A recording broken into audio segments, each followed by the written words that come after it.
नमस्कार.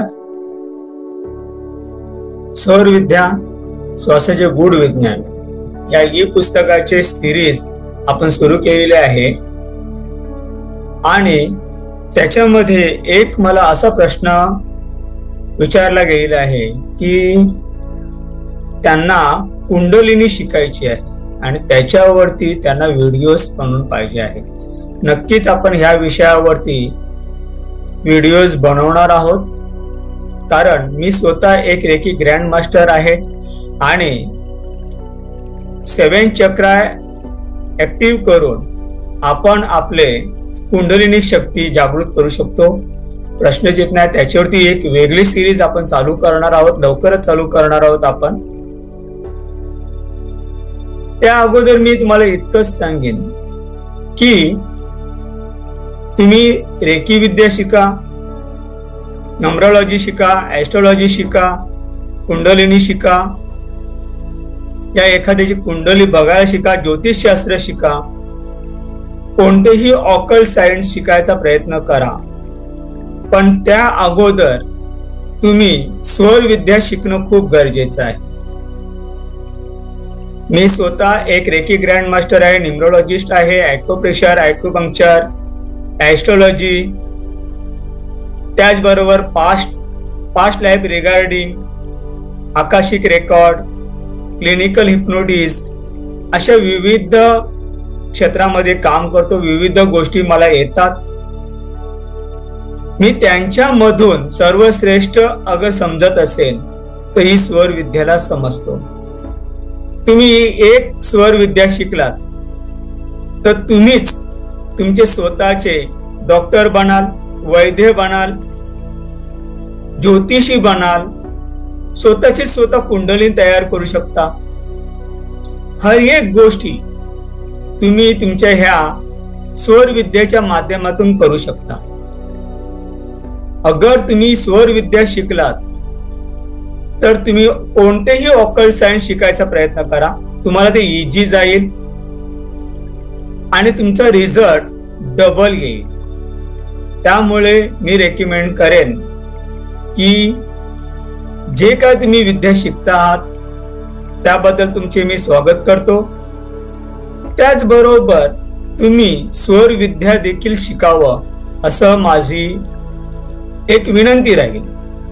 तुमच्या जवळपास असणाऱ्या एखाद्या स्वर विद्या शिकवणाऱ्या गुरूंकडून तुम्ही ही विद्या नक्कीच शिकावं, तिचा अभ्यास करावा आणि त्यानंतर तुम्ही कोणतेही ऑकल्ट सायन्स शिकायला जा.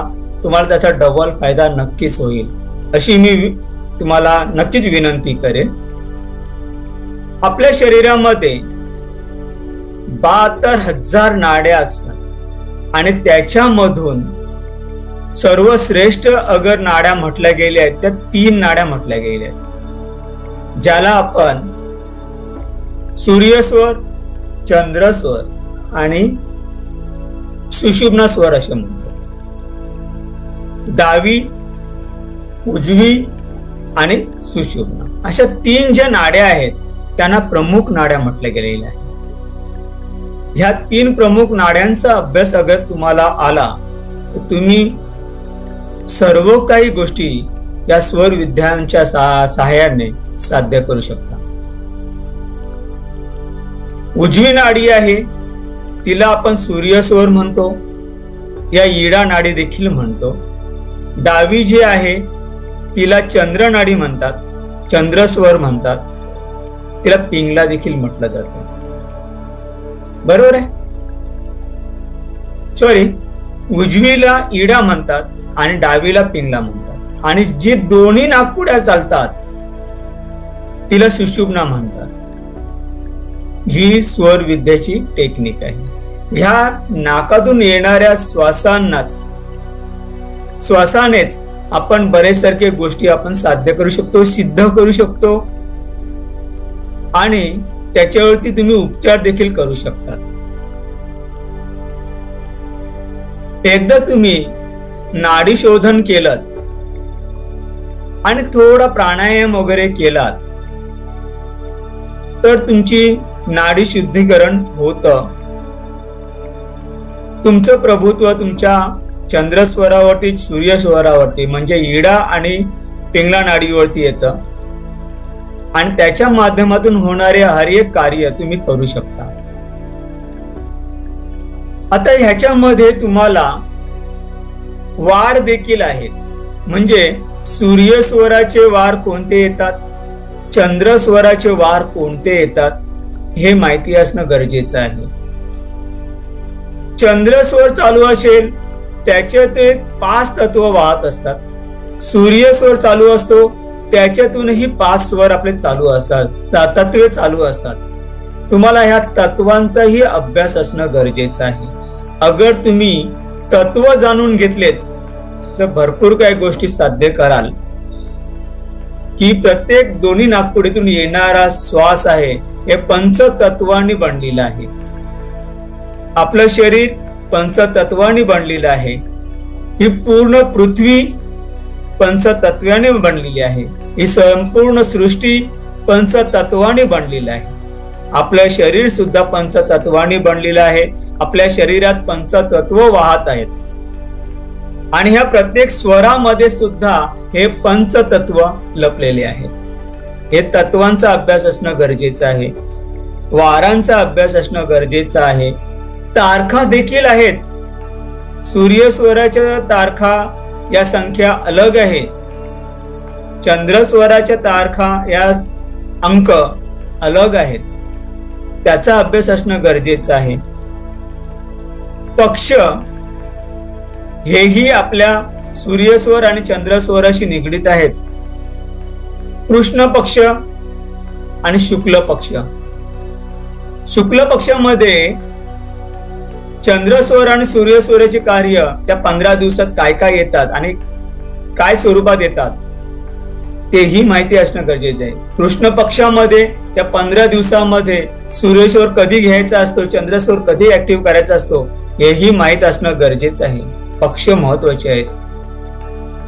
राशी आहे त्याच्यामध्ये तुमच्या 9 राशी ज्या आहेत सूर्य, चंद्र, गुरु, मंगळ, बुध, शुक्र, केतू, राहू ह्याच्याने संपूर्ण कुंडली तुम्ही बघता या राशींच्या माध्यमातून. ह्या सर्व राशी तुमच्या या स्वराशी निगडीत आहेत. नक्षत्र आहेत. जे तुम्ही नक्षत्र बघता कुंडलीमध्ये, ज्योतिषशास्त्रामध्ये हे नक्षत्र सुद्धा चंद्रस्वर, सूर्यस्वर आणि सुषुम्ना स्वराशी निगडीत आहेत. अगर तुम्हाला स्वर विद्या आली तर तुम्ही तुमचे स्वतःचे डॉक्टर, वैद्य, ज्योतिषशास्त्र आणि सर्व काही तुम्ही बनू शकता. शिकणं फार सोपं आहे.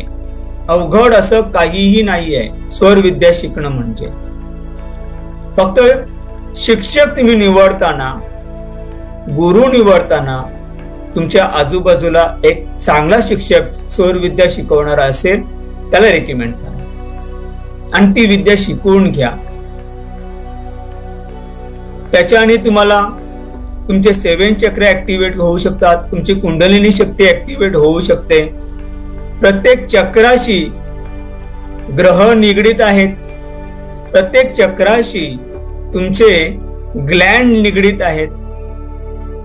प्रत्येक चक्राशी तुमचे रंग निगडीत आहेत आणि प्रत्येक तत्वाला आकार देखील आहेत, रंग आहेत, टेस्ट आहे. तुम्ही साध्या टेस्टनी सुद्धा जाणून घेऊ शकता की तुमच्या जीवनामध्ये काय गोष्टी घडत आहेत. या समोर एखादी व्यक्ती आलेली आहे त्याच्या जीवनामध्ये काय गोष्टी घडत आहेत. तुम्ही तुमचे प्रॉब्लेम तर सॉल्व्ह करू शकता, त्याचबरोबर तुमच्या सगळे सोयऱ्यांचे, मित्र परिवाराचे देखील प्रॉब्लेम सॉल्व्ह करू शकता अगर तुम्हाला स्वर विद्या आली तर.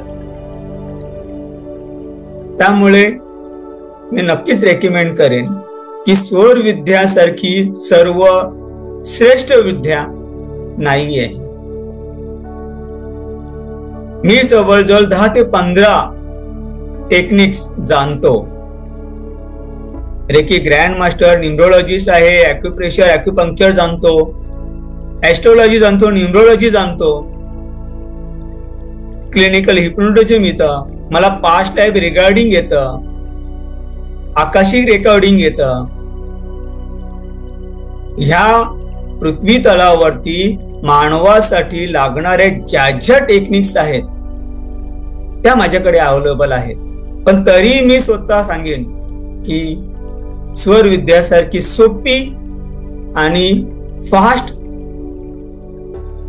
असर करणारी टेक्निक अगर कोणती असेल तर स्वर विद्या आहे. मी सर्वांना परत एकदा रेकमेंड करेन की स्वर विद्याचा अभ्यास करा. छोटासा प्रॅक्टिस आहे, ती करा. स्वराला स्वतः जाणून घ्या.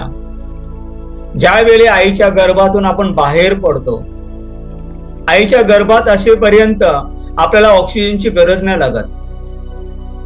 पण ज्या वेळेस आईच्या गर्भातून आपण बाहेर पडतो त्यावेळेस आपण आपल्याला जगण्यासाठी जी धडपड करतो ती ऑक्सिजन. त्यावेळेस आपली आई आपल्याला शिकवत नाही तर ऑक्सिजन कसं घ्यायचं आहे ते.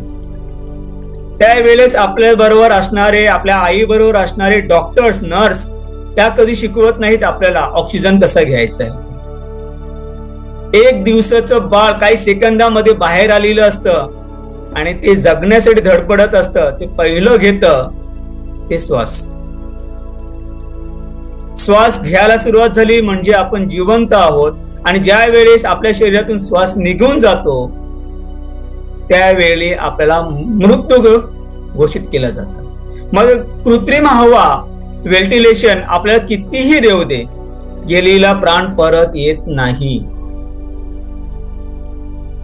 म्हणजे इतकं पवित्र आणि इतकं पॉवरफुल टेक्निक तुमच्या शरीरामध्ये दडलेली आहे आणि तिचा अभ्यास आपल्याकडे नाही आहे.